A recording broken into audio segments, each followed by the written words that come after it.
Welcome to the Ward 5 NPA, the April Ward 5 NPA. My name is Andy Simon. I am on the Ward 5 NPA Steering Committee, and I live on Locust Street, just around the corner. So glad you're here on this beautiful day. What a beautiful day. We will start with I think we'll start with our usual introduction, if you put that up on the screen. This is our beautiful logo that's done by Amy Radcliffe from Gotham City Graphics, who's a Ward 5 business person and amazing artist. You can move on to the next one. These are our guiding principles. You might be familiar with them already, but we'll go really quickly through them. I added building community in Ward 5 because that isn't our official mission statement. We were talking about it last weekend, and it's sort of the guiding principle that we start from. We try to create a safe space for everyone. We make it as accessible as possible, both physically and culturally, minimizing barriers to participation. We try to be respectful of differences and value diverse perspectives. We try to make it fun. I mean, as fun as we can. And we welcome ideas about how to make it more fun and more inviting and more interesting. And we do not endorse political candidates. Next slide, please. This is the current steering committee. Billy, Joe, Terry, me, and Nancy. That is going to change tonight because we're having steering committee elections. And 3 of those people, including me, are going to leave the steering committee, and other people are going to come on. So it's going to be an interesting change. We have a website, npa5.org. You can also get to us through CEDO. Our liaison with CEDO is Sam Heinrichs, who's right here. And our liaison with CCTV is Charlie Giannoni, who every now and then pops in front of the camera and you can see him.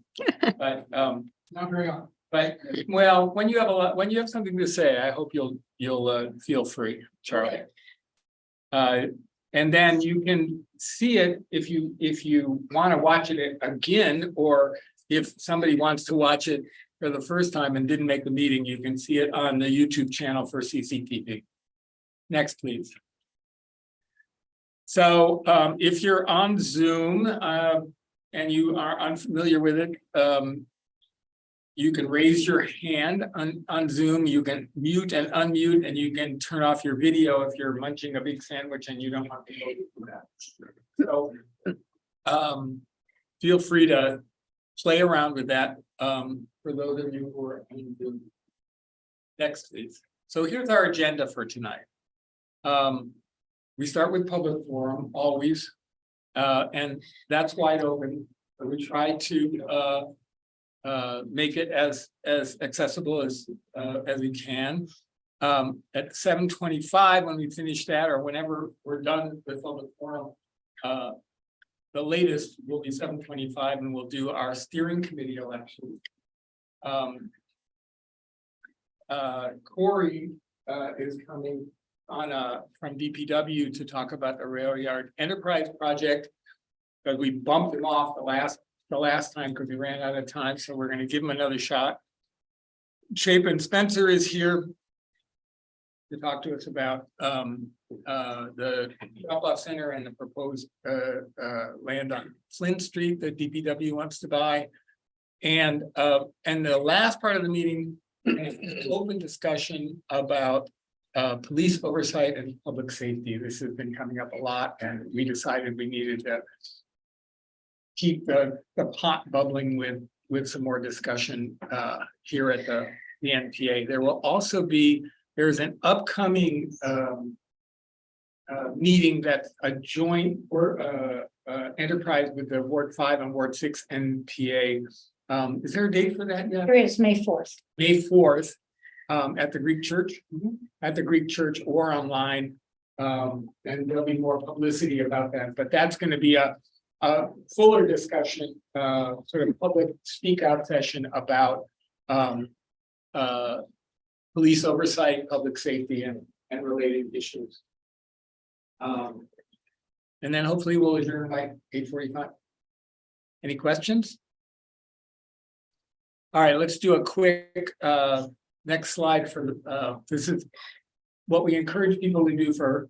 I know it's a little small. I saw you squint your eye. If you could identify yourself, say where you live in Ward 5. If you don't live in Ward 5, where do you?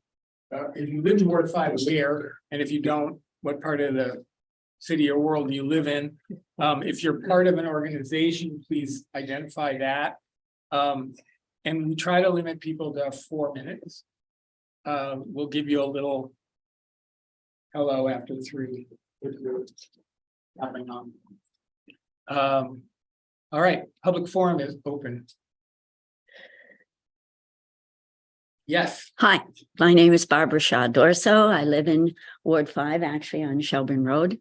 And I'm here on behalf of the Burlington Community Justice Center today. I have a very brief announcement of a new program that is on board at the Burlington Community Justice Center. It's called the Conflict Assistance Program. And again, my name is Barbara and I'm the coordinator for that program. So we got parking, noise disturbances, trash, animal problems, differences of opinion with property boundaries, just maybe not getting on with your next door neighbor. Those are the kind of things that happen all the time. These are the kind of things that can impact your quality of life as they represent a breakdown in relationships, or as we say in restorative processes, the tear in the fabric of community. So you think, well, this isn't a big thing. I can, just kind of absorb it and ignore it. But, often what happens is that the small things become assumptions. They work on you and they become friction points that keep you from feeling comfortable with your neighbor. The Conflict Assistance Program at the Burlington Community Justice Center can provide a safe and brave space to have conversation with your neighbor so that this situation doesn't escalate. A space that will allow you to get unstuck and go forward with some problem solving. A confidential space and a space with an impartial facilitator. I like to think that it also provides a space that holds the promise of making community and neighborhood better. So what do I mean by making the neighborhood better? Well, that would be different for every single person here, but how about knowing that you are there for others around you and they are there for you? These are the kind of relationship understandings that help bring people closer and help develop our community. Happy neighborhoods, happy residents. This is our first self-referral program at the Burlington Community Justice Center. And what I mean by that is that anyone can reach out to me. You don't have to be referred from a nonprofit or some social agency or the police or anything, just neighbor to neighbor. Again, I'm going to reiterate that we offer traditional mediation services, facilitation of difficult conversations, coaching, fetching, just talking. I'm going to leave some placards here with my contact information. And just to let you know, we have a great website, Burlington spelled out, cjc.org. Give me a call, text, email. I like to think, and I do believe I'm very accessible to people. I really would like to talk with you if you have a conflict that you'd like to have some help with. Thanks again for your time. Barbara, how exactly does one access that program through the website? Yes, there's a place on the website under the heading of Conflict Assistance Program. And then I have some placards here with my card on the back. This is the newer program, so it's not listed in the regular programs yet. So I'd love to give some of these out. And word of mouth, I think, is going to be a good way for people to. If you want to pass it around. Yeah, agree. Thank you so Are much. there any fees for any of the programs that you just mentioned? Not right now. No, we're grant funded. We have a Justice Assistance Grant, JAG grant, and it is a pilot program to the extent that we have grant funding for 3 years. We'll be working on how to make it sustainable. But the whole Community Justice Center is mostly centered around making its services available to everyone. Thank you. I wanted to remind people before we go on that there's lots of food left and prepared by Fareed and the People's Kitchen. Thank you very much. Yes. Delicious. Thank you. And I would encourage anyone who's listening online, if you have an opportunity to actually participate in person down here at 645 Pine Street. We are always going to have food before the meeting, and we welcome you to come down, even if you have to go home afterwards to participate in the meeting or take care of kids or whatever. Please come down for dinner at 6:30. The next meeting is on May 18th, and we'll be here, inshallah. So, and there are to-go containers. Thank you. Dear. That Fareed brought that you can take home food with. So, if you're online now and you want to trundle down here for the end of the meeting, pick up some food, you can do that. Maybe you should describe the food. Sure, yeah, so tonight we have some chicken satay and lamb satay. Also some vermicelli lo mein. We have this salad called gado gado. It's like potatoes and tofu and some lettuce and cucumbers that's dressed in peanut sauce. So that's everything is gluten free, and there's definitely vegan option. So it's good stuff. I have public comment if Yeah, okay. So I was contacted again by Dayton Kreitz. I think that's how you say his name, Department of Public Works. Just as a reminder that there's a Battery Street scoping study that's going on currently to revise the whole Battery Street area. And they're having an open house on May 2nd from 4 to 7 o'clock at Contoy's Auditorium. There will be a presentation done by DPW at 6 o'clock. And they're hoping that people will come. If you go to the project website, they have a survey there and an interactive map for those of you who want to look. Thank you. Thank you. And if anybody online wants to participate at something for public forum, please use the raise hand function and somebody will know. Anyone else for public forum? I just have a quick announcement to make. My name is Fareed. I live in the Five Sisters. I'm a volunteer with the People's Kitchen, a mutual aid group that's weekly food distribution at South Meadows in other neighborhood. We will be hosting a community feast tomorrow to celebrate the end of Ramadan. Everybody is invited. So please come and join us at 44 Ledgmere Street, starting at 7. Bring your friends and family and join our volunteers, our supporters, and also the families that we serve. So please, please come. Thank you. More public forum. Leah, I have a question. could you identify yourself? Yes. Should I use this? Or should I just talk loud? You talk loud and Yes, you. I'm happy to talk loud. Okay. Hello, my name is Lena. I use they, them pronouns. I live on Maple Street in the northern notch of Ward 5. It is still Ward 5, I promise. And I am curious about the greenbelt management of of Burlington. What is our policy? Does it have to be mowed? Can we plant pollinator friendly species?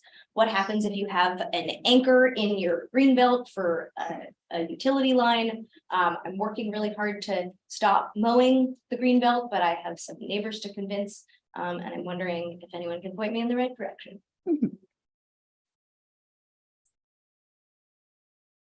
I live down on the Lyman Avenue area. And there's a number of people on that green belt that do what they want to do with it. And I don't see there's, as long as it's needed, it seems to work. I haven't heard any complaints down there. I'd be happy to chat with you. I would love to talk about it. Yes, my staff, the excavation inspector, manages the greenbelt policies, and basically we worry about things like sight lines. So if there are, things like sunflowers that are obscuring an intersection, that will become a problem. The greenbelt is part of the public right of way, but it is the expectation that the adjacent property owner maintains it. And within some reasonable bounds, we want people to be able to enjoy it. Happy to talk more detail. Great. Yeah, I think it would be great to have an easily accessible policy to share with property managers who are not interested in this alternate management strategy. Yeah. Thank you. Great. Other public forum items? Online in the room, I actually have two. One is directly NPA related. Again, my name is Andy Simon. I live on Locust Street. 2 months ago, this NPA passed a resolution in favor of a resolution asking City Council and the Public Works Commission to name the new Shelburne Street roundabout in Reddington, who was a transportation activist, died last year in Burlington. And that was passed unanimously by the Ward 5 NPA. It also a similar resolution was passed by the Ward 2-3 NPA and sent to the City Council. I attended the Transportation, Energy, and Utilities Committee to promote and talk about that resolution. And there was some, there were questions about it and some discussion, and some of them involved Chapin Spencer himself. About complications that might come up in terms of state highway, the fact that it's a state highway, whether there's a policy for naming infrastructure in Burlington. So there was some concern that we don't have a policy for that. It continues to be, as my understanding, under discussion in the Transportation, Energy, and Utilities Committee of the City Council, and some discussion with the city attorney. I also communicated with the Public Works Commission, and they seem to be supportive of the idea of renaming it for Tony. So it's ongoing. I just wanted to give a report about that. My other thing, could you put up that screen share? Actually, I have a question. Yeah. So it's come up a few times. So who owns the land? So it's on Route 7. So does that make it state land or is it city land? Anybody know? There's somebody in the room who might know that. But I don't know. There are two types of ownerships of public rights of way, one where there is actual ownership, and then other where there's an easement over property. And I know Shelburne Street has sections that are eased, and I don't know in this section, the roundabout, what the precise ownership is, but there, as a federal highway, federal regulations apply, and so anytime you want to do something, you need to get permission from our federal partners.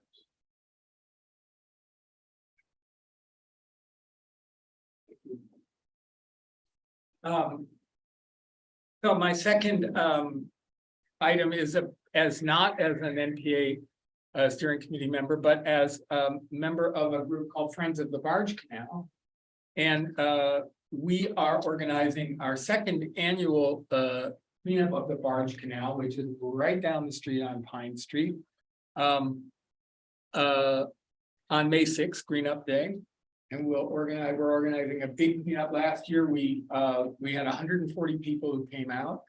And Chapin can attest that we had a mountain of trash, which DPW helped haul away. Mostly old homeless encampments. Uh. Or the remains of encampments of unhoused people. This year, there's still a lot of trash to take out, and we're going to be working on that in team. But we're also going to celebrate the fact that we've taken so much out that we actually have time to do other things. So we have an artist coming down to do some temporary sculptures with found objects. We're going to do a labyrinth out there where Christian Breivik, who's a scientist and an artist, is going to do meditations with insects. I'm not exactly sure what that's going to consist of, but it'll be interesting. We're going to do it rain or shine. This is our poster, and I have little flyers for it. And we'd love to see you there. It's a super fun site that needs a lot of love. So and what? There will be good food too. And the People's Kitchen, thank you for reminding me. The People's Kitchen will be there serving the lunch. So we all in all, it should be a great day, even if it's pouring rain. But hopefully it'll be nice weather.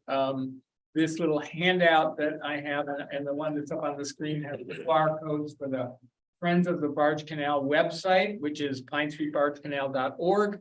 It has code for Christian Breivik and Annie Caswell, who's an artist who's going to be doing the sculptures with us. So May 6th, 9 to 3, come for an hour or come for the whole day.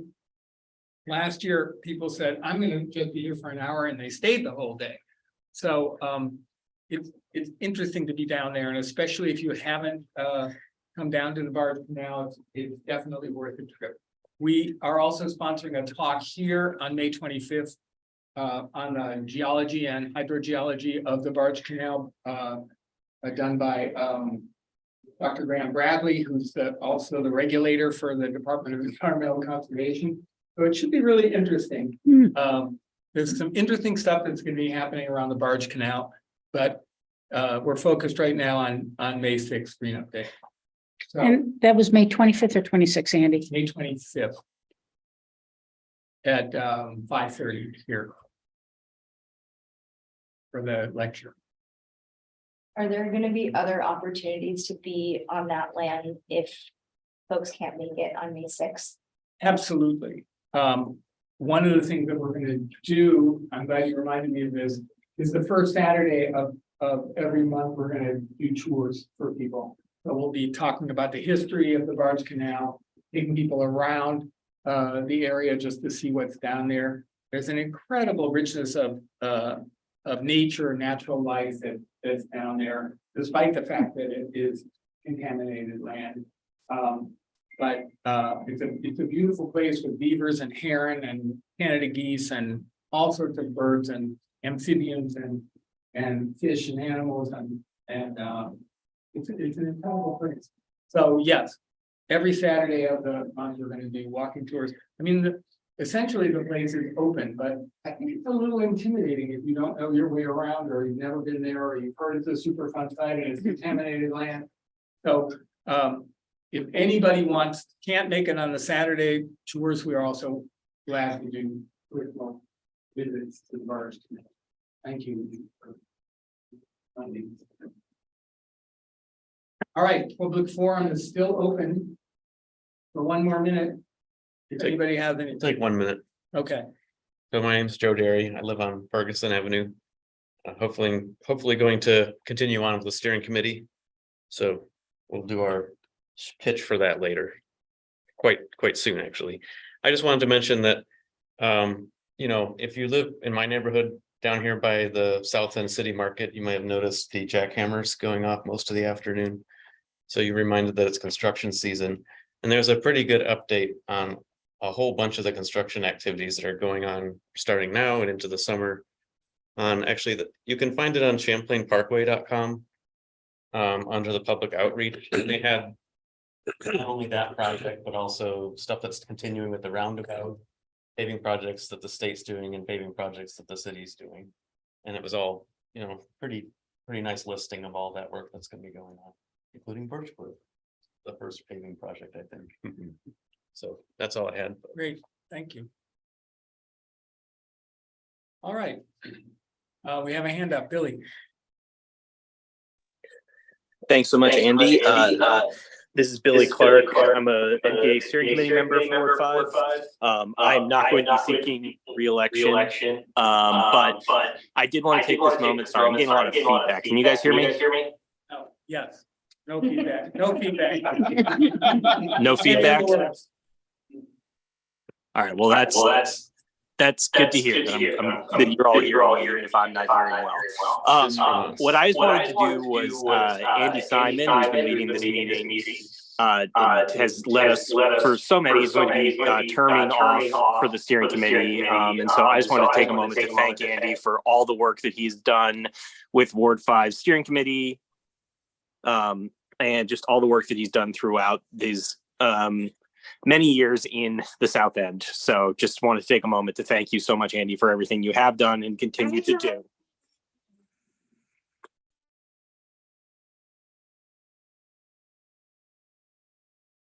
Thank you, Billy. Thank you, everyone. Tim. So that's a good lead into our steering committee. We do an annual election to for the steering committee. So everybody who is an incumbent is also up for re-election. This year we have 5 people who are currently on the steering committee, and 2 of them are putting their names in to stay. And Joe and Terry were here in the room. We've heard from 3 other people, and I guess now 4 other people who are interested in being on the steering committee for the next year. And our process is pretty simple.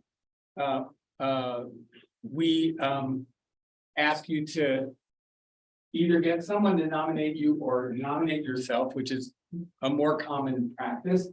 And then just introduce yourself really briefly and explain also briefly why you would like to serve on the steering committee or like to continue serving on the steering committee.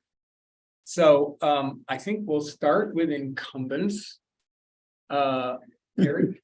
I'll go first. My name is Terry Rivers and I live on Lucas Terrace, just a couple streets away from here. I've been on the steering committee for a year now, and it's really been quite an education about what's going on in Burlington.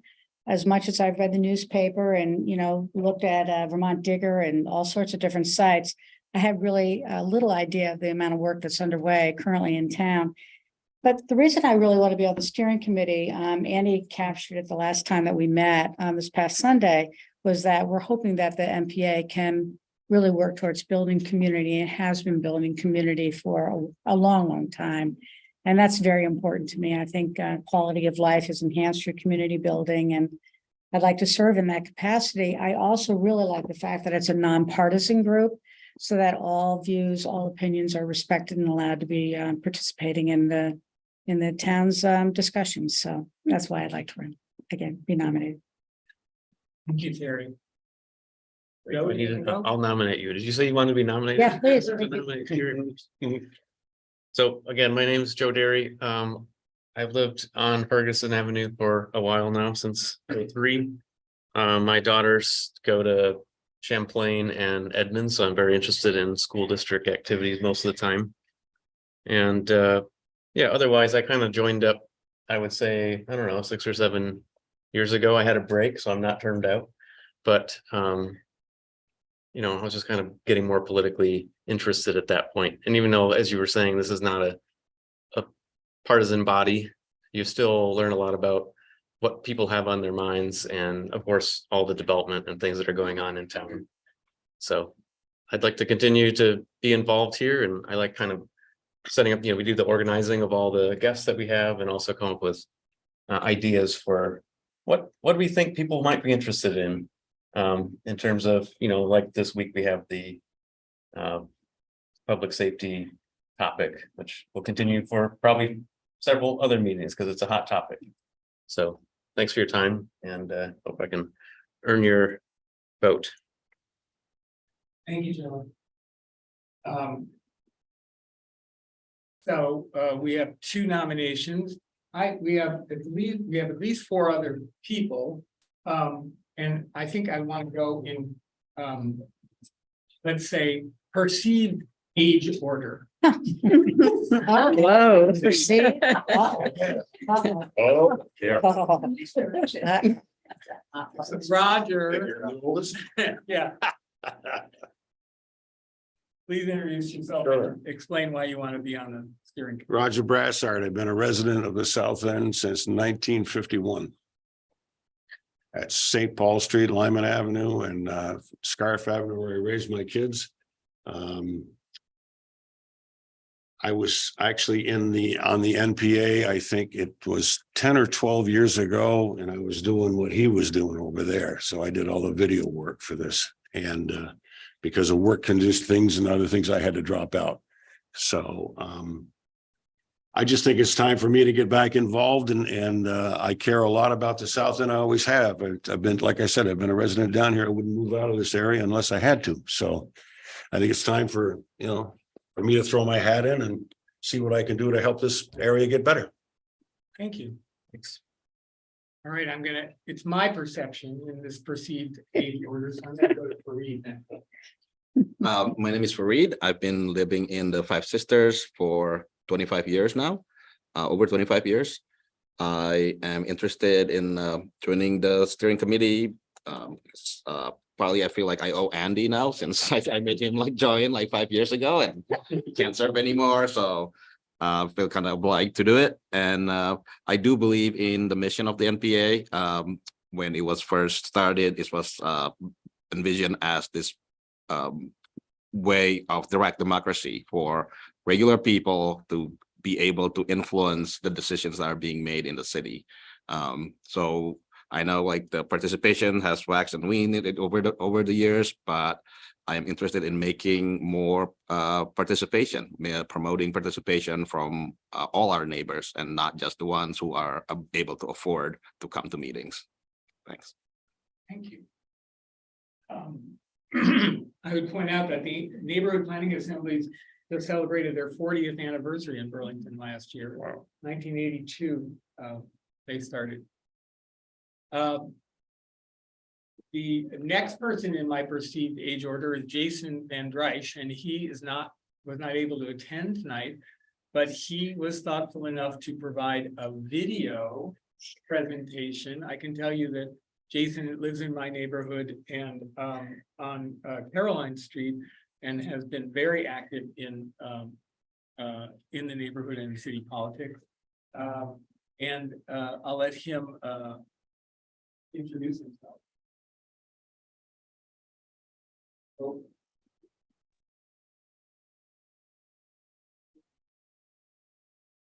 Sorry, 1 minute.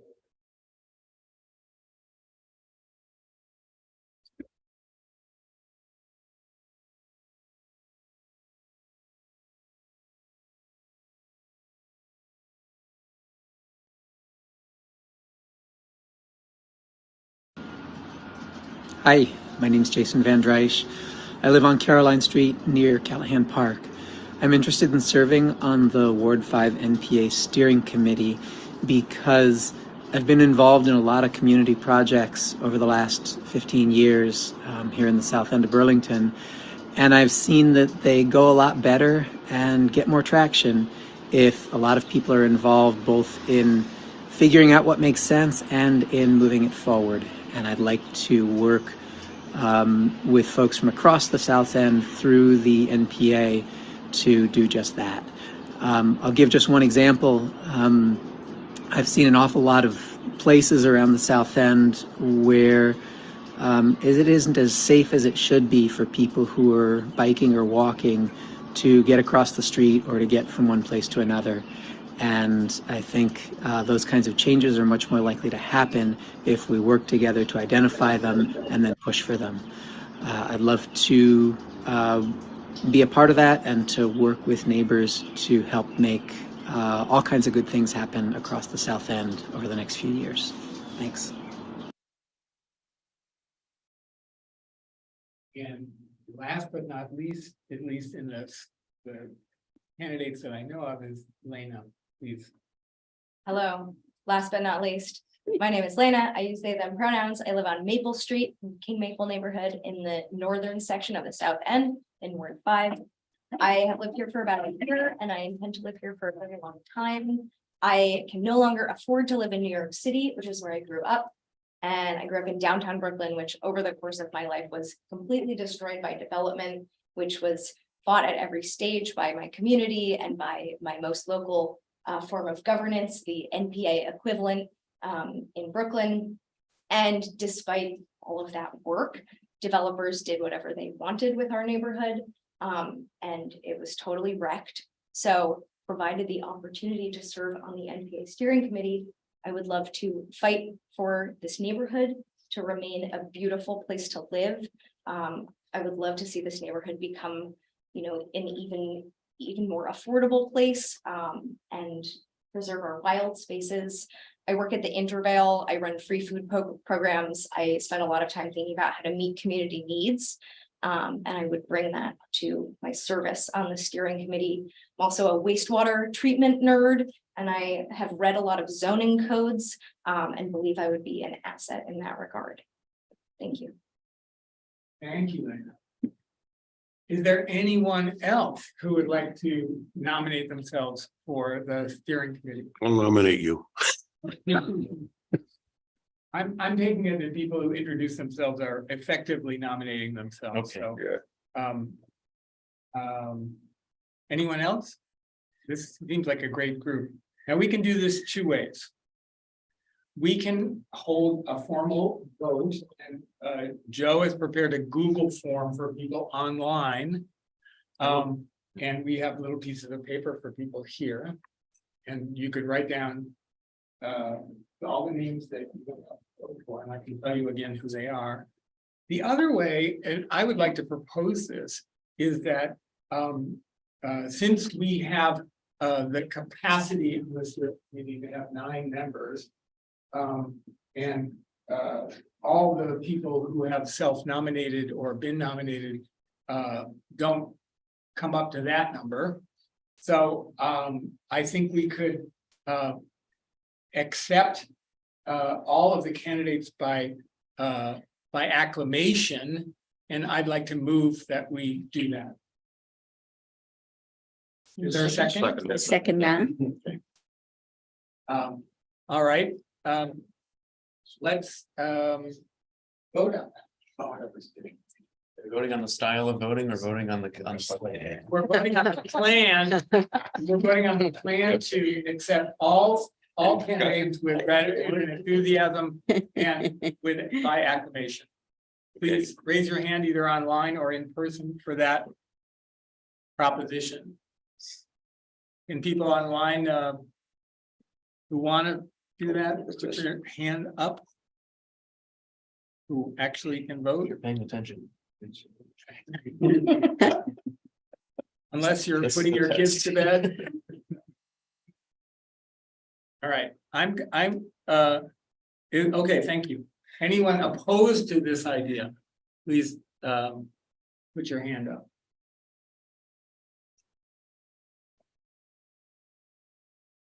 All right, anyone abstaining? All right.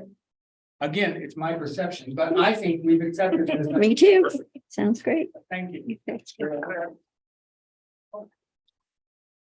want to tell you, Roger, that we're having a meeting, since I've contacted everybody else on the current meeting and people who had expressed interest about having a meeting together for new and old members on the 30th of April, Sunday, the 30th of April at 5 o'clock.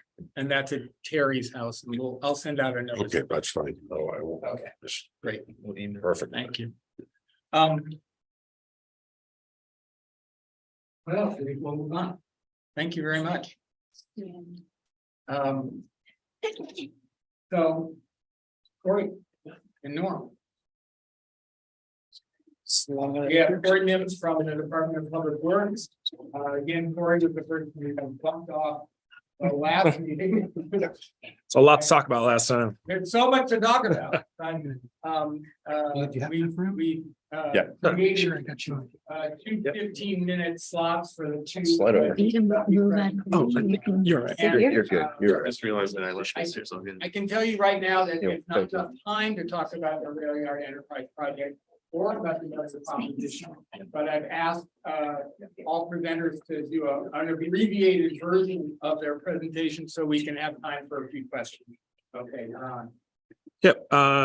So I'm going to keep this real short and brief and then allow conversation at the end for questions. So my name is Corey Mims. I'm the project manager for the Railyard Enterprise Project. I'm an engineer with the Department of Public Works. I've been here for 3 years. I happen to live in this ward my very self. So it's always good to kind of hear you all kind of talk about the community and the things you do. So I'm appreciative of all of you and all you do.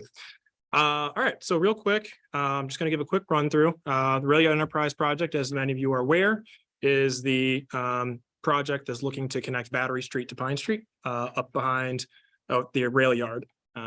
This is been an ongoing project that, you know, has a lot of I would say positive traffic impacts to the community, as well as future development opportunities that can go in that little corridor there. So this is the project limits. As you see, we're looking at between Battery on the west side, you have Ferry Dock, Prairie, Perkins Pier, and then on the eastern edge is Pine Street. As you go down, and then to the southern limits of this area of review is down by what's it, Marble, I think, in Pine Place. This is kind of the southern limit. So this whole area is being evaluated. There were 3 alternatives that moved forward from the initial Pell study that were being looked at and reviewed. You have the alternative 1B, 2, and 5B. These 3 were following the initial Pell studies, a supplemental Pell that narrowed the number of alternatives down. These are the 3 that we are looking at this point in time. And as we are looking to move forward with the EA process and hopefully get that submitted here in the next couple months, that is looking at the 1B alternative is looking to be the preferred alternative that would be moved forward with. So, Being environmental. sorry, yes, Assessment. environmental assessment, which is part of the permitting process with federal highway and our state partners. So this is what one of the anticipated variations of the alternative. It looks like it would be a Y intersection there at the Pine Street. And let's see if I can, do this a little bit. So, oh, come on. Yeah, so you look at, this is one variation, Y intersection here, where the new roadway alignment would head west, going in the area where, again, comes through the Curtis Lumber storage area, comes behind the independent block building, would then wrap around and connect back into Battery. The orange indicates anticipated buildings. Whoops, I'm zooming in and out and messing this up a little bit. That would be potentially impacted with this variation. So that is the primary variation that is being moved forward due to the vast analysis that has to happen for this process. We look at impacts, we look at traffic numbers, it's looking at environmental and historic resources in the area. And through all of these sort of considerations, this has come to the forefront as the alternative that we're looking to move forward with in this process. So I would just jump in here for a second. So we had communicated in previous public forums that the decision about preferred alternative in terms of the intersection control there on this bottom left corner would be decided after the EA. And based on conversations with the federal partners and the historic preservation personnel, they're asking that we select as staff technical preferred alternative. And so from a technical perspective, this alternative method of control of a Y is the technical preferred alternative. If it's decided at the close of the EA that the public is not supportive of that, we can amend the EA, but they need to focus their effort on examining the archaeological resources. And we can't have 3 various alternatives at that intersection. Otherwise, it would be a very complicated analysis. So they're asking us to focus in on what we see as the most preferred alternative.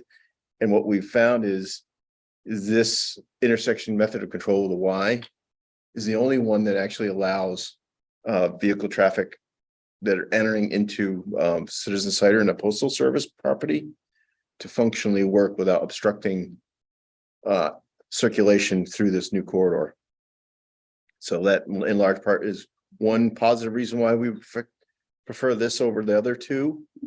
The other is that more traffic would be redirected to Battery Street down the Railyard Enterprise solution or segment than say Pine Street, where there's a concern about EJ community. So those 2 things are really kind of heavy drivers to selecting this as a technically preferred alternative. But more public conversation will need to happen before it's really kind of resolved. That is the final approach before we go to construction. But I just wanted to make sure it was a clear distinction here that in previous public conversations, we were directed by Federal Highway that we could decide after the EA. They're now telling us that we need to decide from a technical staff perspective what the preferred alternative is for that intersection. Did you show the other alternative? Yep. So we'll keep going. Yeah, so this is one alternative. That was variation of the 1B alternative. The second, again, is a similar roadway alignment. The difference here that this has a proposed roundabout being placed at that intersection. And then the third alternative or variation of the 1B alternative would be just a T intersection roadway alignment. Which you can see that the prevalence would be to go up Pine Street, which I think most people would agree that we want some of that commuter traffic who is circulating in this area to really not go through the EJ neighborhood, but to go Battery Street. Yep. And we really want to look very closely at the roundabout, but as I've said, there are significant circulation issues with the adjacent properties that really don't lend itself to being the preferred solution. So it's not the archaeological questions, it's Citizen Cider and. There's, yeah, go ahead. Why don't you- Sorry, you're saying in regards to the roundabout option? Yeah. Specifically, okay, so the roundabout option specifically, there's additional right-of-way acquisition that would need to be done on the east side of the property. So you'd have to be looking to take additional property from the postal/Citizen Cider parcel in order to facilitate a roundabout of the proper diameter for the traffic volumes that are coming through this area. This would also require the installation of a driveway access directly into the roundabout from the Citizen Cider and Postal property. They have numerous trucks a day going in and out of there, both for the Postal Service and Citizen, as well as semi truck trailers that would have to back up into the facility, which means they have to drive into the center of the roundabout and back up into traffic, which is, I would say, not ideal condition through a traffic analysis viewpoint. So, those are a couple of the major considerations with that, led to between the various variations, a different one being the preferred from a technical standpoint. Could you zoom in on the roundabout while you're there? Let's see if I can do this right. Yeah. So similarly, they on the west side have this would have also additional property impacts to the Curtis Lumber property as well, compared to the other alternatives. And it would take up a little bit more of the 3039 Pine Street or the former DPW building parcel on the west side as well. You can see the annex listed there. The old street department yard building is considered a historic resource. The annex is considered a contributing element to that resource. We've tried to convince others that maybe is not as significant historically as the balance of the building. That's yet to be determined what the mitigation would be for that. So any impacts to a historic resource building is an important conversation to be had to select these preferred alternatives. And there's a number of buildings within that area that's considered historic resources that we're attempting to avoid with this project. Other questions for Corey and Norm about this? Yeah, I had one question. I really like the new roundabout that's over there in Shelburne Street. It's working really effectively, very well We agree. designed. You agree? Yeah, I think Yes. it's terrific. So I actually would love to see a roundabout there. Is there another way that we can have those businesses enter and exit their property? We've tried to find ways, and given the proximity of those properties to that roundabout, the consultants have not found a solution that works. I met with the property owners, as well as the tenants currently on the parcel. The issue being is that there are buildings both on the north side and the east side, and then a separate property on the south, that the only way to modify anything is on that western edge that faces Pine. If you put a roundabout in, it's going to be flat right in front of there. So even the roundabout showed a variation to their existing entry and exit, but it still would be pretty much the same situation where they can't change how they enter and exit their facility. But we still have time. This Yeah. is a staff Right. initiated selection in order to allow review to continue, but we have gotten writing commitments that we can have further conversation. Conversations with will the community continue. And a potential selection of a different intersection alternative, if that is the will of the community. Where will those conversations take place?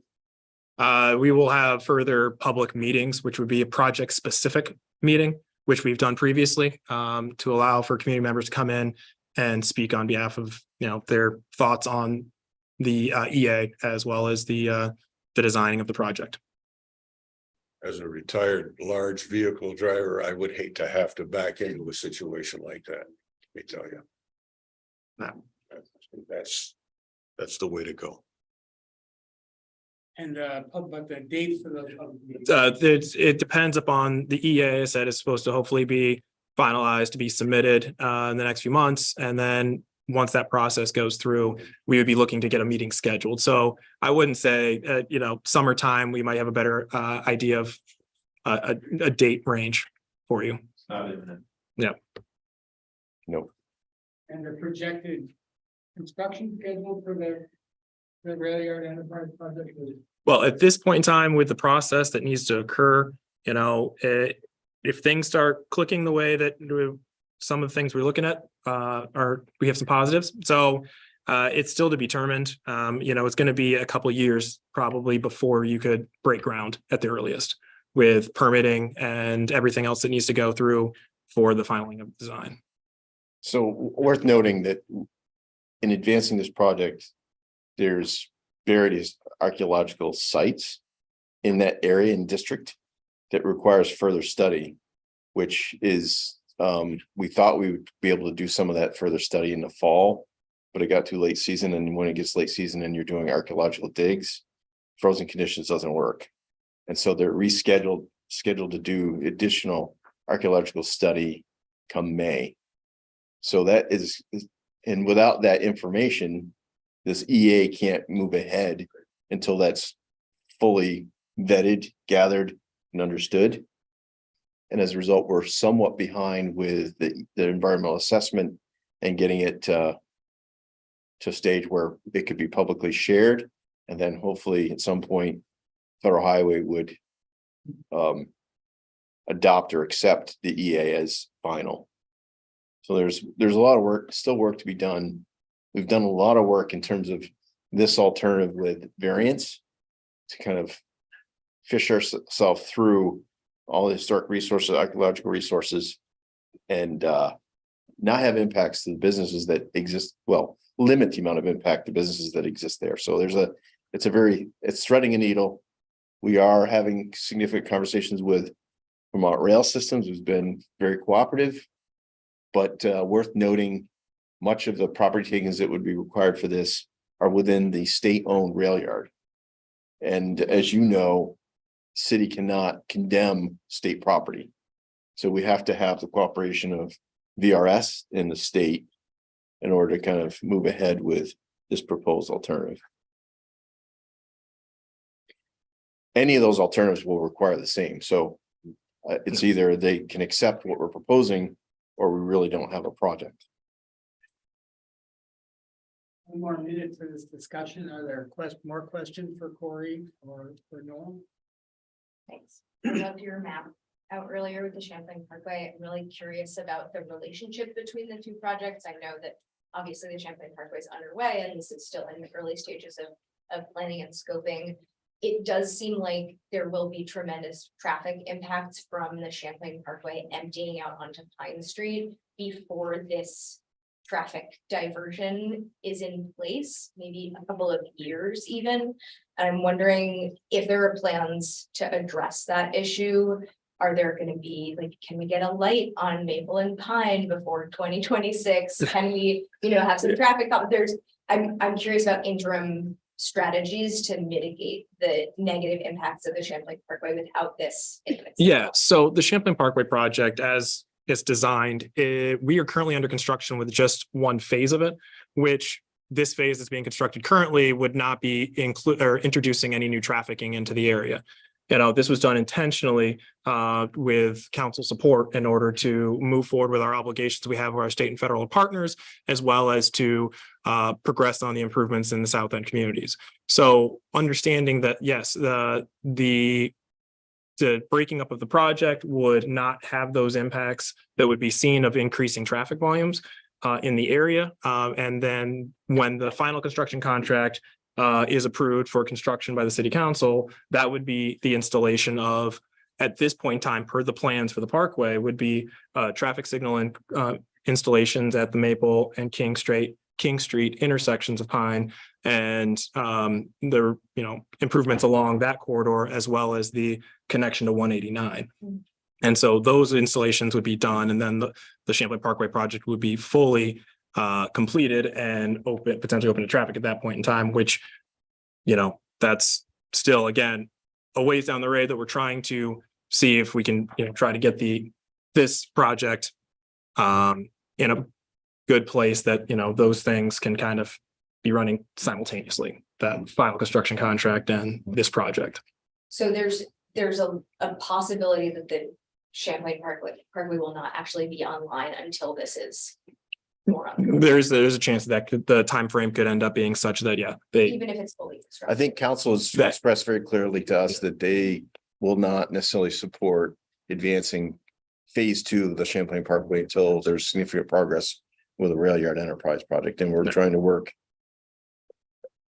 diligently to have this advance in a timely manner such that our federal and state partners aren't going to challenge us with the completion of phase 2 of the parkway. So it's a challenge, but we're working really hard to make it all fit with both our federal and state partners and our local community and our council. So. Thank you. So more information if people want it. Yep. Online at. Yep, railyardenterprise.com. So let's see. Yep.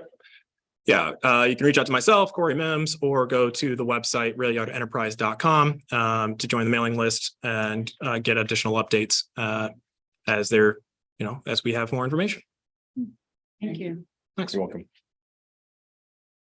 Thank you for having us. To our second DPW segment with Chief Senator and Lee Perry. Yeah. I'm the one who picks up all the bags. All right, so should I share the presentation? Yes, please. I'm just look at mine. So. What's going here? While Chapin's doing that, I'll introduce myself, Lee Perry. I'm the Division Director of DPW Maintenance. So one of the departments under my purview is the street department, as well as fleet maintenance and the recycling program. Excellent. Well, we're really excited to be here. We know there's limited time here, so we'll jump right into it. We're here to talk about really how we solve two major issues, and Lee's gonna run most of it and I'll finish up. But I think generally there's the problem statement. There are two major issues that we at DPW are seeking to solve here. One is that the Chittenden Solid Waste District could have in the city a full service drop-off center for us all to use. The current organics only collection is too limited for the population, of which I am also a Ward 5 resident, because Ward 5 is great. And then the second piece is that we need a place to responsibly and efficiently manage the city soils. Anytime we have a water main break, we're digging up soils. Anytime we're replacing a catch basin, we're digging up soils. And the reality is we don't have great places to do that, which with the increasing regulation around soils and managing soils properly, that's really become a problem. So Lee, take it away. Sure. So this next slide here shows an overall map of the South End area. The location to the north, the red star is the 339 Pine Street, which is currently our soils management area, as well as the drop-off center for Chittenden Solid Waste District. The southernmost is the 195-201 Flint Avenue parcel. And how do we meet these needs? By purchasing the 195-201 Flint Ave, give us the ability to, as Chapin mentioned, provide space for a permanent location for our city soil management. Not only is it displaced material from construction projects, it's also our street sweeping material that's swept up throughout the year, as well as material that is removed from catch basins. We call it grit material. That also is currently stored at 339 Pine Street. Second point, enable CSWD to expand the drop-off center. By us moving our soil management area, Chittenden Solid Waste District will be able to expand the current facility to the north to open up services to more streams. It'll also free up space to better accommodate the future Railyard enterprise project that you just saw. One of the alternative routes is cutting through that 339 Pine Street, which also that south or northeast corner is where we store all our pipe repairs for sewer lines, storm lines, our concrete catch basins, manholes, and materials like that. So that would be impeded by the Railyard enterprise project. So that would also be moved down to 195-201 Flint Ave. It would give the city and CSWD the option long-term to locate an expanded service, more modern drop-off center at either 339 Pine Street or Flint Avenue. So by expanding, they can open it up to more waste streams. As you'll see on a future slide, that the conceptual design shows a possibility of 4 lanes going through, which is a lot more than what we used to have prior to the pandemic. Initially, they will start it off as 2 lanes, and as customer throughput either increases or not, then they'll phase in more lanes. Secure additional enterprise land for current and future municipal operational needs. We're maxed out here at 645 Pine Street. Their equipment storage is full, parking lots are full. We've moved other employees down and merged departments. So this would facilitate moving a lot of our equipment that we aren't using in the off season out of here to make room for the equipment we do have. As well as, it'll keep it centralized in one place rather than we have to store a piece out in the new north end, just because we don't have the space. And it'll accommodate interest in the Intervale to repurpose water distribution's existing soils management. So water resources is another department. They have displaced materials from water main breaks. They are currently storing their soils in a not ideal place down at the Intervale. We would consolidate both departments' soils management in one area. To mention our soils management, we store them on site. Like I said, we have the sweeper dump. What we do is we take those soils and the sweeper dumps and we basically compost the sweeper dumps, combine them with the soils we have and screen them, and we create our own topsoil with it. So we don't have to buy topsoil for restoring what construction projects that we do have. So that's one bonus of We gotta keep going. Yep, fast. I'm going. All right. A lot rolling through here. Yeah. Okay, so that is a different, I believe, different route of the Railyard Enterprise Project. Comes a little bit more to the west. You can see the yellow outline is the expanded or the proposed expansion of the drop-off center. That is currently where our soils are. This is a conceptual design I was speaking of an expanded drop-off center. Like I said, it'd be condensed down to 2 lanes rather than the 4, with a possibility of phasing more lanes in and accepting more materials such as organics. I already accept metal, trash, recycling, leaf and yard waste. And this is the 195 201 Flint Avenue, the 2 parcels. Front parcel does have a building. That's where we would set up our storage bins for our soils management, as well as any gravel, stone, a pole barn, or pipe storage for both the street department and the water department, as well as storing our concrete catch basins, manholes, and those materials in that area. Jabin, you want to take it over? There's been a long history here. Back in 2001, CSWD bought this land 22 years ago in order to set up a drop-off center. And here we are in 2023 without one. This is in large part past decisions passed long time ago, thoughts of developing this in coordination with Champlain Parkway. Obviously, it's taken much longer to get the parkway to construction. This site will be really on and off the parkway without having to travel through residential neighborhoods, which is significant for reducing truck traffic impacts in residential areas. There's been a whole history of the process where CSWD's got frustrated with the slow pace and threatened to sell the property on the open market. Through a lot of efforts on Lee's part and my part, we've been working to build relationships and try to say, hey, look, we're wanting to work with you. We are a good partner. We're making progress together, but we have a deadline, June 30th, 2023, where our option to buy this property expires. We've had it expire. We've had it nearly expire 4 times. We've had at least 4 extensions. Their board at CSWD is wearing a little thin. They want to see action. So we are proposing to negotiate a purchase and sale for 195 201 Flint Avenue, so that we can move our soils and unite them and manage them better and give our community 2 options for where the drop-off center would be located. If we don't act, we've paid $100,000 in option payments to preserve the right to buy this property. We'd lose that. We likely have a long-term limited drop-off center of just organics in the city. We would be continuing to manage soils at 2 different suboptimal locations in the city, and we would continue to store a lot of our municipal valuable equipment outdoors. We would be more constrained in accommodating the Railyard Enterprise Project and not be able to well accommodate future service expansions. So what's our timeline looking like? We're here tonight, where our goal would be to bring a draft purchase and sale agreement for Flint Avenue to the Council's Transportation, Energy and Utilities Committee next month. Seek the council's approval of the purchase and sale agreement in June.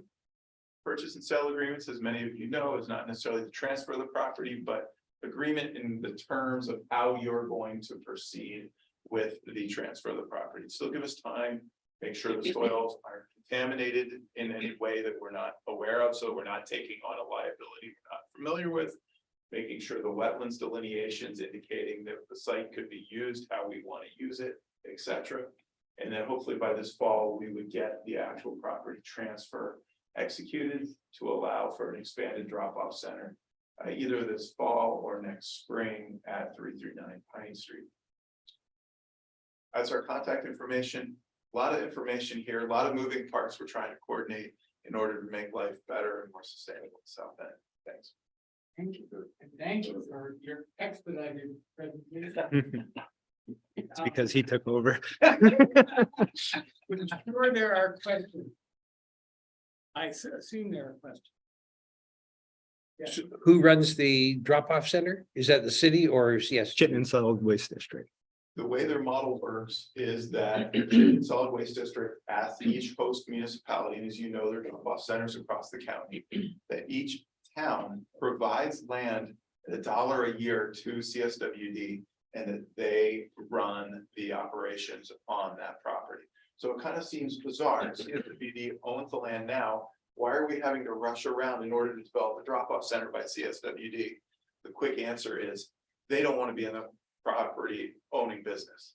Their job is to manage drop-off centers. They want the municipality to own the land and they come in and operate. So they really want us to buy it, which frankly also helps us with other things like soil management.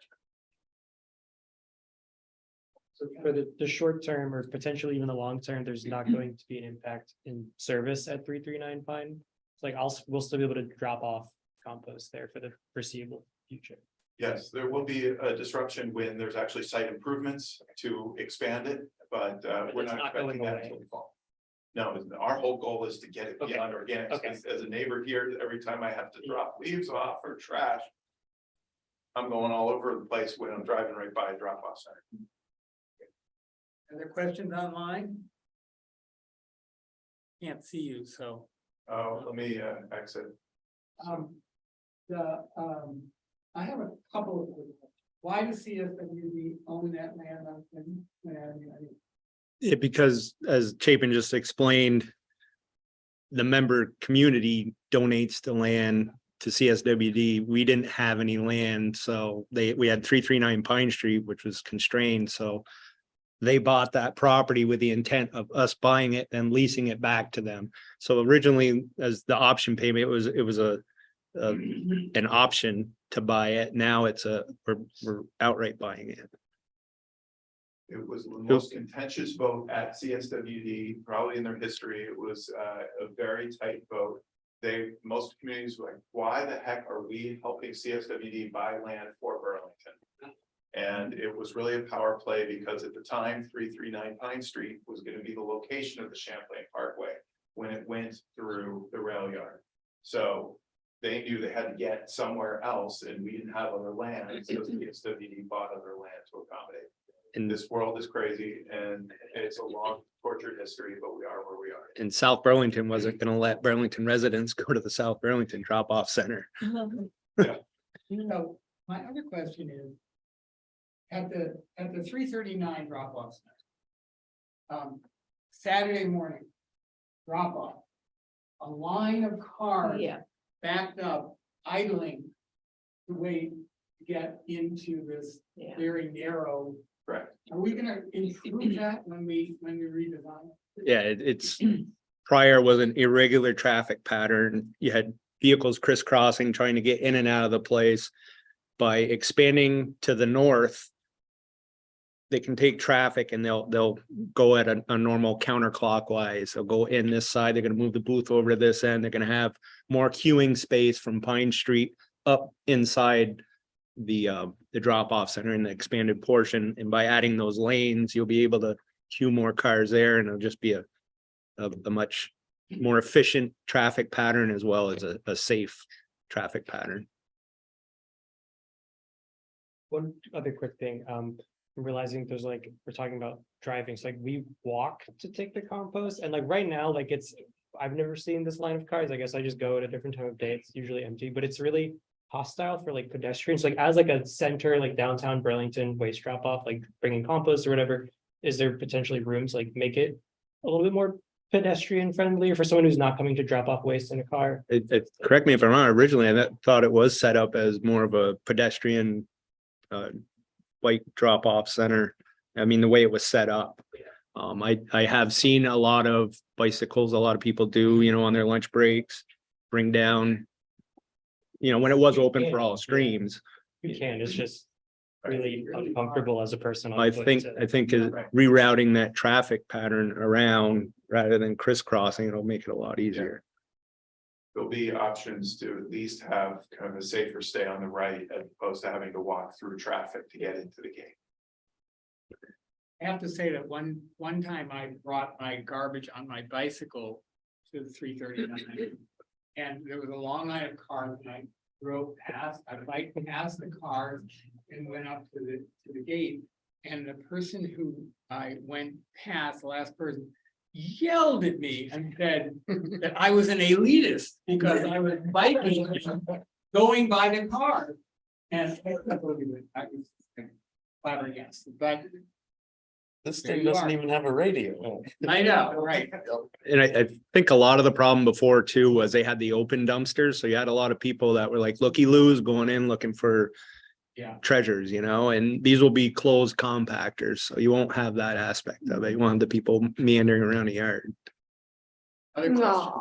We have. I know, I used to do it. Never gonna bring back the reuse zones?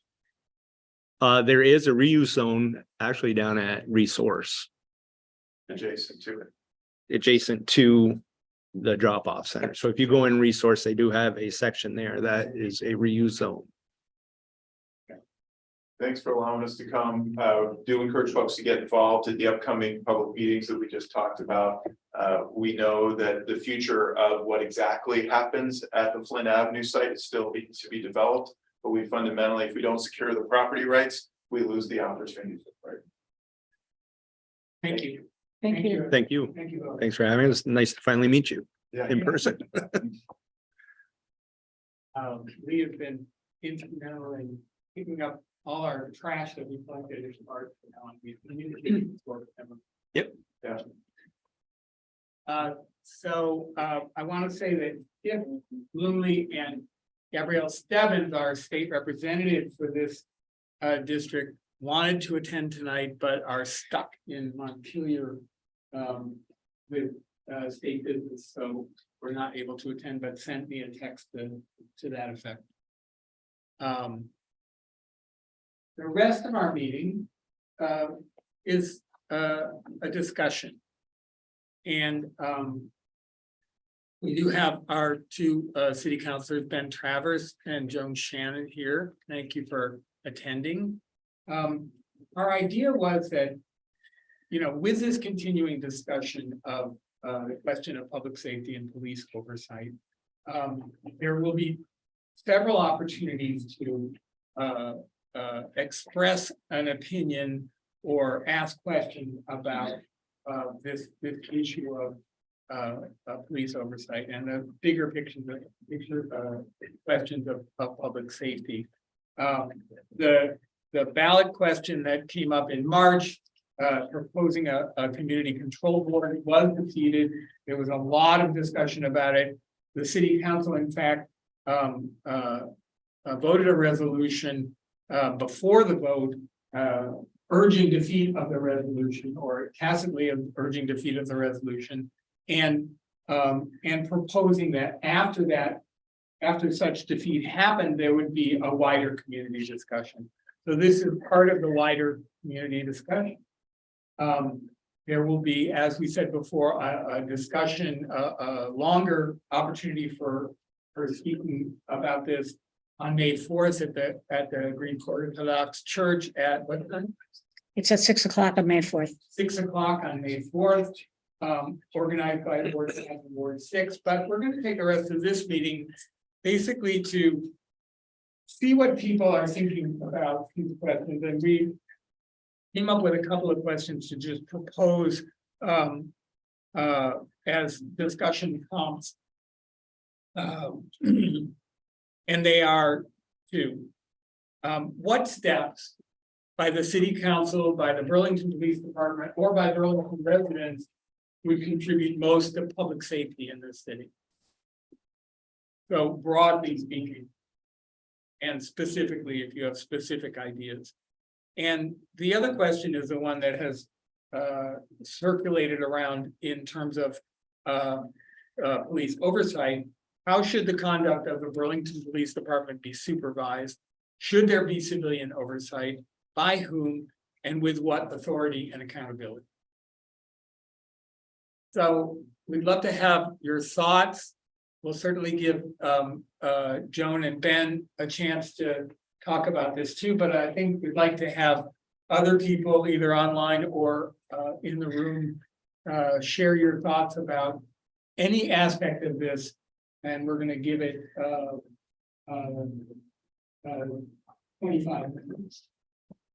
So, floor is open. I know that when we open discussions, often when we open discussions, sort of more open community discussions in the NPA, there's a certain reluctance to to start the ball rolling, but when the ball starts rolling, it's really hard to stop it.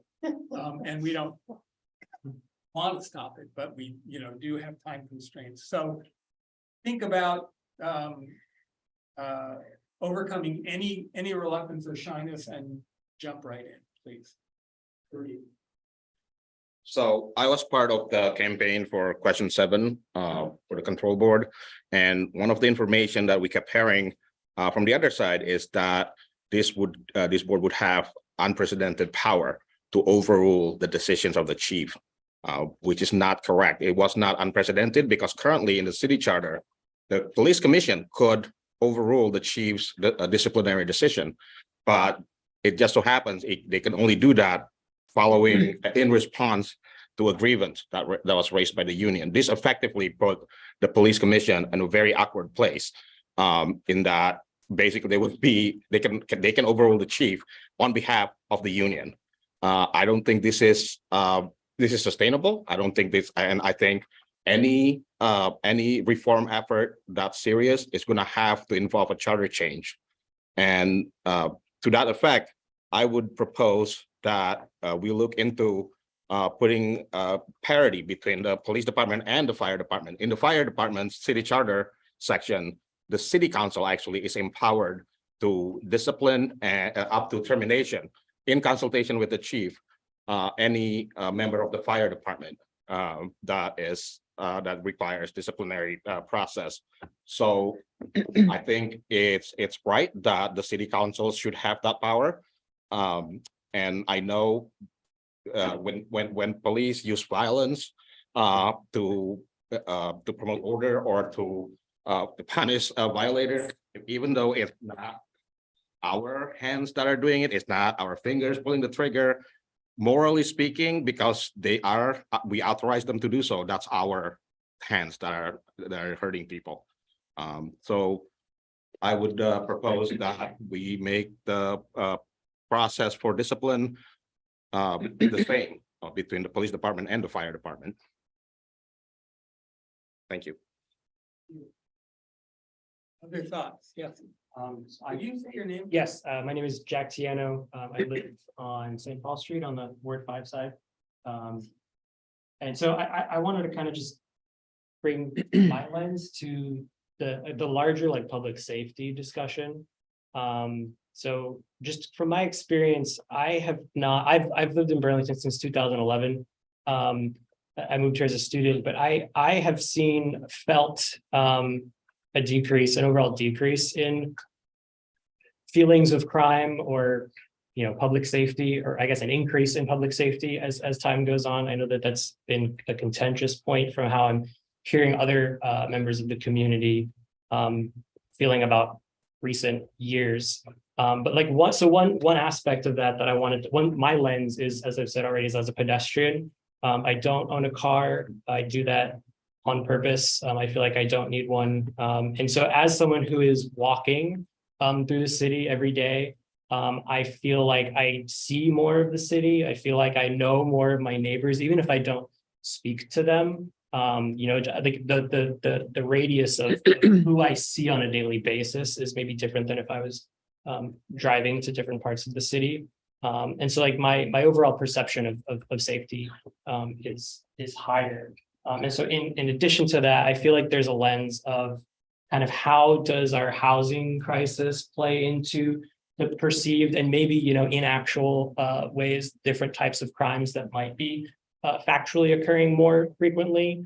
And so thinking about how does our housing decisions, how does our zoning play into this? Like, I live on St. Paul Street, which is busier. There's a lot more eyes on the street. There's a lot more motion. I've never felt like anyone would be, trying to break into my front. I've never felt that would be possible. And I've never experienced that or seen anyone or heard of anyone on that street having that happen in the way that some of the kind of darker and like single family neighborhoods where that's more possible, where there's more space between the streets, there's less street lights.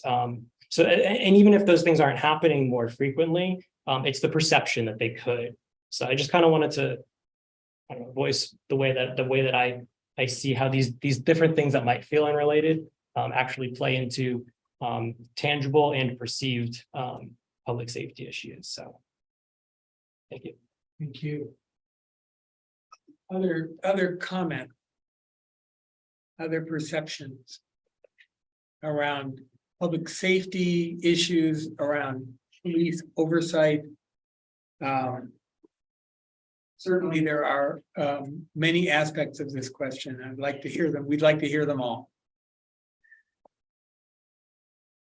When I think of public safety, there's so many things that I think about. I think about housing, as Jack mentioned. I think about cars and pedestrians and feeling safe on the street. I think about kids being able to get to school without getting hit by a pickup truck. They can't see them over the windshield. I think about people being able to eat food that is going to nourish them and keep them healthy, and being able to breathe in the air that is sick.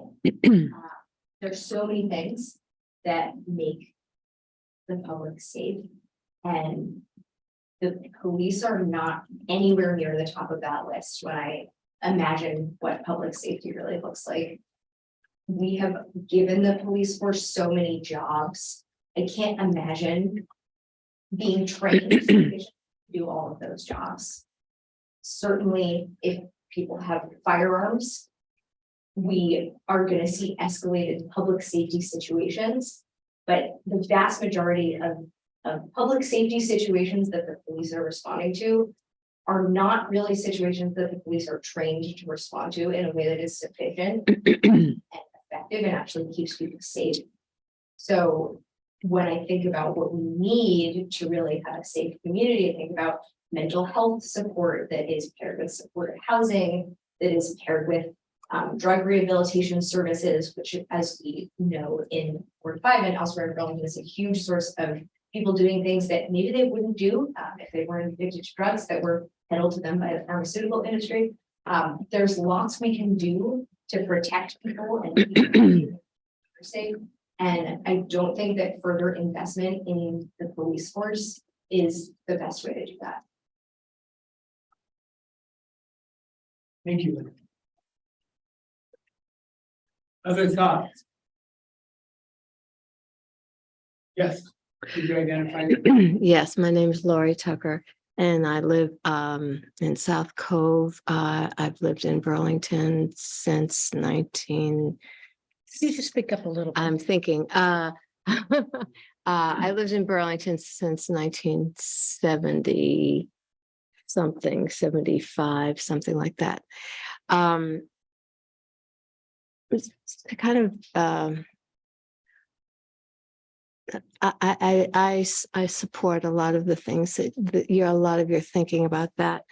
So I had a business on Church Street for many years, and I would say to customers who were coming in from Essex Junction or Shelburne or Southern Vermont, what brings you here, and conversations would go on. And I would say in the last 20 years, women would say to me, "Oh, Burlington, just, there's so many, unruly people on Church Street, and I don't come down here very often." But literally, it wasn't just in the last 5 years, 10 years, it's 20 years. And usually it was just because there was someone who looked different than they looked, or it was different from their community. And I have to say that in all the time that I worked on Church Street, I never felt threatened. That doesn't mean that I was happy about people who were sleeping on the street in the summertime. I wasn't happy about people who were panhandling, and certainly through the pandemic, it got much worse. And more people were sleeping in the corners, and they were in the backs of the parking lot, behind the building where I parked my car. People were dealing drugs and drinking and public urination, and it continued to get pretty out of hand. And do I think that the police, because we always would say, you know, well, the police need to deal with this, police need to deal with it. And it really isn't so much a police issue as it is or public safety issue. I never felt not safe. I just felt sad. Sad for where so many people are in their lives because of so many issues. And so I really have a hard time, you know, pointing to the police and pointing a finger that they're doing something wrong. Their hands are very full. And it used to be at some point, we would talk about that maybe there were 30 people in the community that were homeless, chose to be homeless, liked living on the street, liked hanging out on the grounds of the church lawns or on Church Street itself, and that these people liked it. That's just how it was. But it seemed like that population has grown, and the mental illness and the drug abuse has grown. And I think that this is a larger, it is such a large issue that it can't be addressed by the police. It really has to be a larger community. And I love all the things that we're doing in the city for development. It's wonderful to have so much going on, but I don't hear a lot of conversation about all the organizations that need to come together and really address this larger societal problem. Because I don't think that there's one thing that's going to help it. It's going to have to be a large commitment over time. These are really deep issues. So I have a hard time with people who point a finger and say, well, it's your problem, it's your problem, it's your problem. No, it's all of our problems. Thank you. Other thought, observation, idea.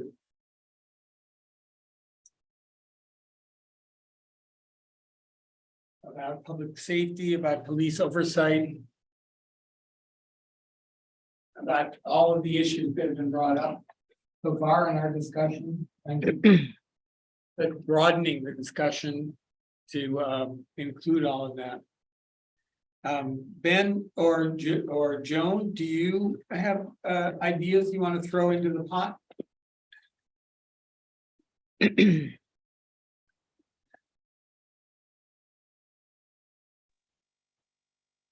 Joan, do you want to go first, or I'm happy to go first? Saw you moving towards unmuting Ben, so go ahead. Okay. Well, Andy, thanks very much for inviting me and John to be here tonight. And let me echo the thanks from earlier for your service on the steering committee, as well as Billy and Nancy's, and congratulations to the new and returning folks on the steering committee. I'm sorry I couldn't be there in person tonight, but this is one of those weeks on the city council that I've had back-to-back meetings on Monday, Tuesday, and Wednesday. And let's just say I needed to put the kids down tonight, but glad to be there with you all via Zoom, and really appreciate your continuing and expanding upon this discussion. I suppose just one thing that folks know, and you've mentioned it, Andy, is that the city council is going to be continuing the discussion on police oversight and accountability. And we do have a joint committee of 6 counselors between the ordinance committee, which I chair, and the charter change committee that Gene Bergman chairs. And Joan is a member of the ordinance committee now as well. We'll begin meeting in May to again continue this discussion on police oversight and accountability. It sounds like we have a conflict, but unfortunately finding a time that works for 6 people is going to result in that, because the first joint meeting is going to be on May 4th. for this committee, but there's going to be multiple meetings. There will be meetings after that, I believe, on May 23rd and on May 30th, and anticipate there will be further meetings beyond then. And just so folks in the room know, we will be inviting all the NPA steering committee members to take part in this discussion. Fareed will be reaching out to you now, not only as a member of the steering committee, congratulations, but also wanting to have the folks that were behind the Question 7 initiative be part of the discussion. And then it's also important that we have a number of other stakeholders. The police department's a big part of that. The police union, as we're talking about police discipline and oversight, will be a part of that. And then there's a number of course, other organizations, Howard Center, and other sort of players as we talk about public safety that need to be a part of this ongoing broad discussion. So I could go on at length about my own personal thoughts on oversight, but I don't want to take up too much time here, Andy. But happy to provide any feedback on that if folks have any questions.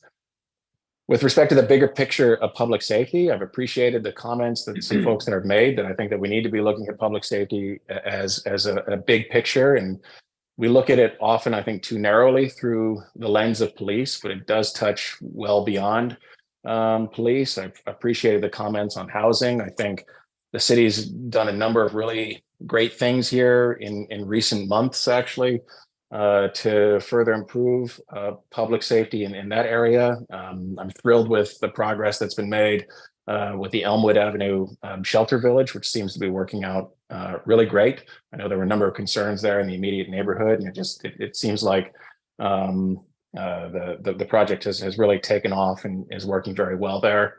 During the cold spell that we had in February, the city stood up its first ever city-run warming shelter.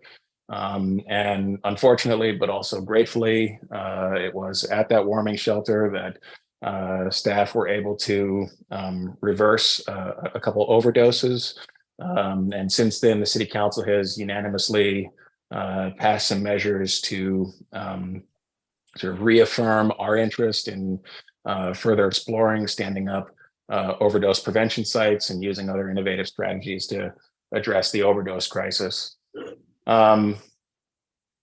Just beyond that, and I don't want to take up, again, too much time here, I think when we do look at the public safety picture through the narrower lens of police, I think we've made some good steps in sort of focusing on alternatives to police officers in resolving conflicts and issues and disputes in our community. I was really excited to hear during public comment about the self-referral project that's being stood up by the Community Justice Center. The city continues to hire a new community service officers and community service liaisons, which perhaps folks have seen in the community. They're not sort of gun uniform wearing police officers, but they're able to address a number of public safety issues in the city. We have a couple urban park rangers in our parks now that have been doing a really fantastic job. The city has secured a few $100,000 in resources for us to stand up a crisis response team based off of the Cahoots model in Eugene, Oregon, where you're going to have really trained medical and behavioral health specialists able to respond to a number of public safety calls in the community. And I think what that will do is, we do still, in my opinion, need police to respond to the incidents that are appropriate for them. I think that in bringing in alternative resources for those moments where you don't need police officers is going to, I think, to our community's benefit, free up additional resources for police to do traditional police work. The department has continued to address some of their recruitment and retention challenges. And we just lost the video there, Andy, but I don't know if folks are still there or not. Still here. Are you? Okay, we lost the video. But the department just recently had one of their largest classes in recent years that just came on board in terms of new hires there. And then just the last thing that I'll say, though, is that as the department continues to address there are recruitment and retention challenges. I do think that an important piece of improving the public safety picture is going to involve rebuilding some trust in the police department. And in my mind, that's sort of twofold. I think one is some members of the community have unfortunately, I think, lost some trust in the department because the extent to which they've been spread thin. There's been a number of calls that are not sort of in the police's picture, sort of priority one type calls where they haven't really had the resources to respond to it. We continue to hear from a number of, stores, for example, that don't really receive a police response often to calls regarding retail theft. And I think that we're gonna, as we rebuild the department, we're gonna have to rebuild that trust among folks that the police department is available to respond to doing their police work. And then I also think that, to bring it sort of full circle here, are continuing to review police oversight and accountability and finding a model that has broad support in the community is going to be important for the community to continue to build and expand upon trust in the department. A lot to talk about there. Could go on for a very, very long time here. Happy to answer any questions folks have. I don't know if Joan has anything else to add, but really appreciate your continuing the discussion here. Thank you, Ben. Joan? Yeah, thanks for this opportunity to hear from people about what their thoughts are on public safety. And I certainly agree that a lot of the struggles in our community have a variety of root causes which are not being addressed. And I think we still need the police, unfortunately, when people downward spiral to a point where they need to be removed from the community to keep the community safe and to keep themselves safe. That is often the times when police are needed. Even if they're not needed alone, we also need mental health workers and social workers. But I think more and more people are getting to that point because their needs aren't met earlier, because you can't get the mental health care that you need when you need it, because your life has become so painful and bad. Why not turn to drugs?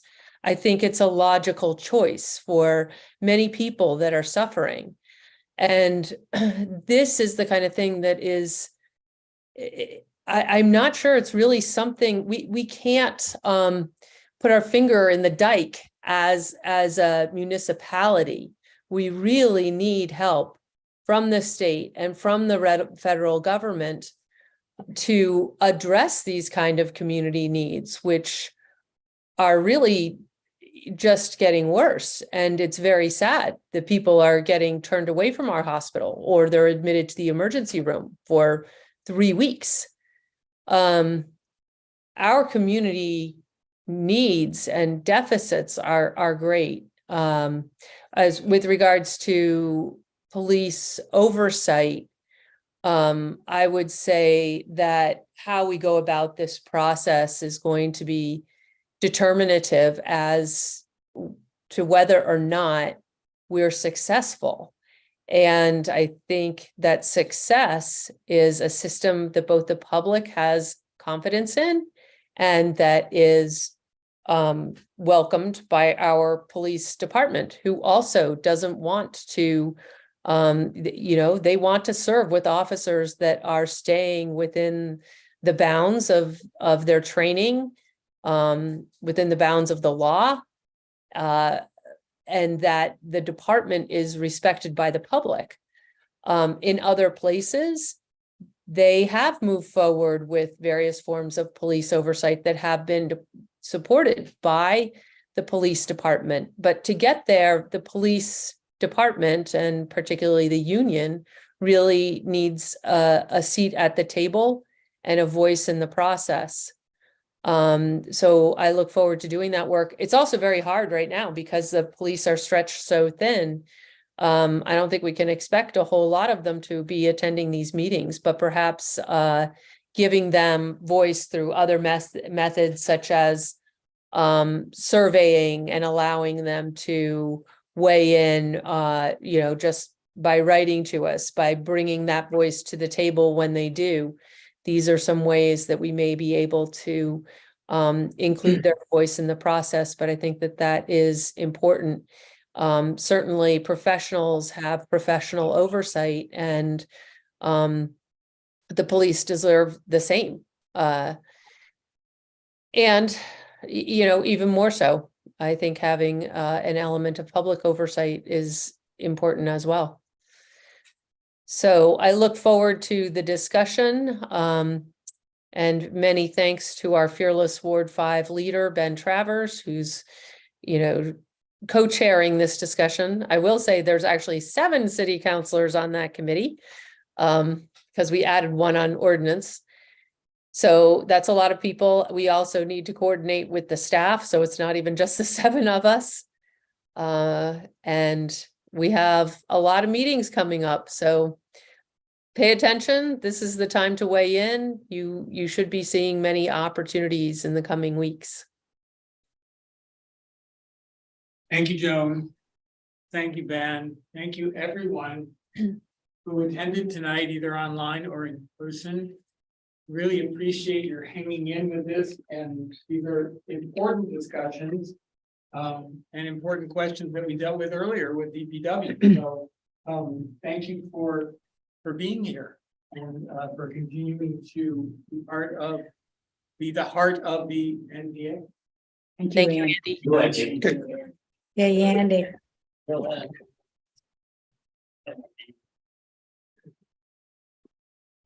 Are you a South Ender also? Virtually.